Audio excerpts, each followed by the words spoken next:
യഥാർത്ഥ തൃണമൂൽ കോൺഗ്രസ് ഏതെന്ന തർക്കം തീർപ്പാക്കാൻ കേന്ദ്ര തെരഞ്ഞെടുപ്പ് കമ്മീഷൻ. വിമതർ ഇന്ന് തെരഞ്ഞെടുപ്പ് കമ്മീഷനെ കാണും. KJ ശ്രീജിത്ത് ഉണ്ട് വിവരങ്ങളുമായി. ശ്രീജിത്ത്, എന്തായാലും തൃണമൂൽ കോൺഗ്രസ് ഏതെന്ന തർക്കം ഇപ്പോഴും തുടരുകയാണ്. ഒടുവിൽ തർക്കം തീർപ്പാക്കാൻ കേന്ദ്ര തെരഞ്ഞെടുപ്പ് കമ്മീഷൻ ഇടപെടുകയാണ്. കൂടുതൽ വിവരങ്ങൾ.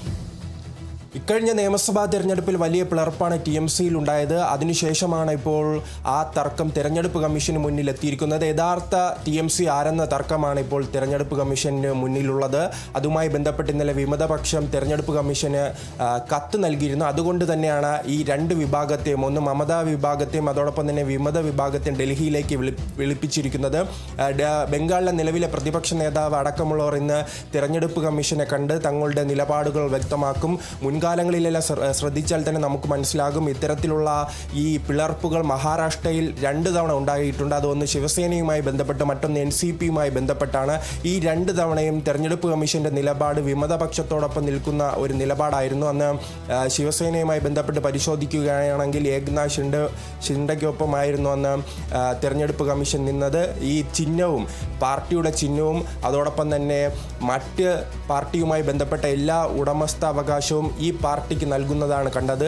ഇത് തന്നെയായിരുന്നു NCPക്കും ഉണ്ടായിരുന്നത്. ശരത് പവാർ വിഭാഗവും അതോടൊപ്പം തന്നെ അജിത് പവാർ വിഭാഗവും തർക്കമുണ്ടായപ്പോൾ വിമതപക്ഷമായി അന്ന് നിന്നിരുന്ന അജിത് പവാറിന് പാർട്ടിയുടെ പൂർണ്ണമായ അധികാരം നൽകുന്ന ഒരു കാഴ്ച തന്നെയാണ് ഉണ്ടായിരുന്നത്. അപ്പോൾ അതിന് സമാനമായൊരു സാഹചര്യം, അത്തരത്തിലുള്ള ഒരു നീക്കം തന്നെ ഈ TMCയുമായി ബന്ധപ്പെട്ട് ഉണ്ടാകുമോ എന്നാണ് എല്ലാവരും ഉറ്റുനോക്കുന്നത്. എന്തായാലും വിമതപക്ഷത്തെ സംബന്ധിച്ചിടത്തോളം അവർക്കാണ് ഇപ്പോൾ ശക്തി കൂടുതൽ. ലോക്സഭയിലായാലും നിയമസഭയിലായാലും പരിശോധിക്കുകയാണെങ്കിൽ കണക്കിൻ്റെ എണ്ണത്തിൽ ഇപ്പോൾ വിമതപക്ഷമാണ് മുന്നിൽ. മമതാ ബാനർജിയെ സംബന്ധിച്ചിടത്തോളം പല നേതാക്കളും അവരുടെ പാർട്ടി വിട്ട് മറ്റു പാർട്ടികളിലേക്ക് ചേക്കേറുകയോ BJPയിലേക്ക് പോവുകയോ അല്ലാത്ത പക്ഷം ഈ വിമതപക്ഷ നേതാക്കൾക്കൊപ്പം ചേരുകയോ ചെയ്യുന്നതാണ് നാം കണ്ടത്. ഈ നിയമസഭാ തെരഞ്ഞെടുപ്പിന് ശേഷം തന്നെ ആ പാർട്ടിയുടെ അടിത്തറ പൂർണ്ണമായി തന്നെ തകരുന്നൊരു സാഹചര്യമാണ് ഉള്ളത്. അതോടൊപ്പം തന്നെ തെരഞ്ഞെടുപ്പ് കമ്മീഷൻ ഈ പാർട്ടി ചിഹ്നവും പാർട്ടിയുടെ മറ്റ് അധികാരങ്ങളും വിമതപക്ഷത്തിന് നൽകുകയും യഥാർത്ഥ തൃണമൂൽ കോൺഗ്രസ് ഈ വിമതപക്ഷമാണെന്ന് അംഗീകരിക്കുകയും ചെയ്തെങ്കിൽ മമതയുടെ രാഷ്ട്രീയ ജീവിതം പൂർണ്ണമായി തന്നെ അവസാനിക്കാനുള്ള സാധ്യതയാണ് കാണുന്നത്. കാരണം അവർക്ക് ആ ചിഹ്നവും അതോടൊപ്പം തന്നെ മറ്റു പാർട്ടി സംവിധാനങ്ങളും കോടിക്കണക്കിന് രൂപയുടെ ആസ്തിയുമെല്ലാമാണ് ഇപ്പോൾ തങ്ങൾക്ക് വേണമെന്ന് വിമതപക്ഷം അവകാശപ്പെട്ടിരിക്കുന്നത്.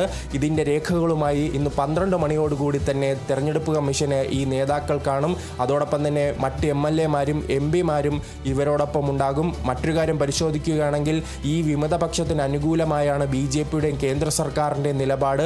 അതും ചിലപ്പോൾ തെരഞ്ഞെടുപ്പ് കമ്മീഷനെ സ്വാധീനിക്കാനുള്ള സാധ്യതയുണ്ട്.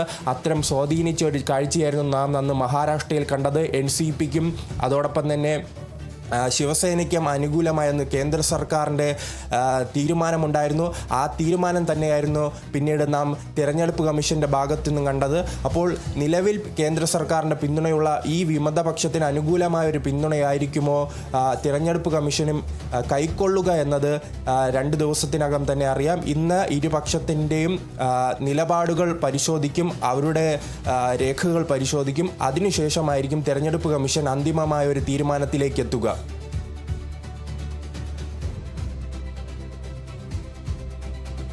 ശ്രീജിത്ത്, അതുപോലെ തന്നെ നിയമസഭയിൽ TMCക്ക് ആകെയുള്ള 80 MLAമാരിൽ 58 പേരും ഒപ്പമുണ്ടെന്ന ഒരു പ്രസ്താവനയാണ് വിമതപക്ഷം നടത്തുന്നത്. അങ്ങനെയാണെങ്കിൽ ഈ ഒരു പാർട്ടി ചിഹ്നം അതുപോലെ തന്നെ അവരുടെ ആസ്തിയുമായി ബന്ധപ്പെട്ട കാര്യത്തിൽ ഇപ്പോഴും തുടരുന്ന തർക്കമല്ലേ ഇപ്പോൾ കേന്ദ്ര തെരഞ്ഞെടുപ്പ് കമ്മീഷനിലേക്ക് അടക്കമെത്താനുള്ള സാഹചര്യം?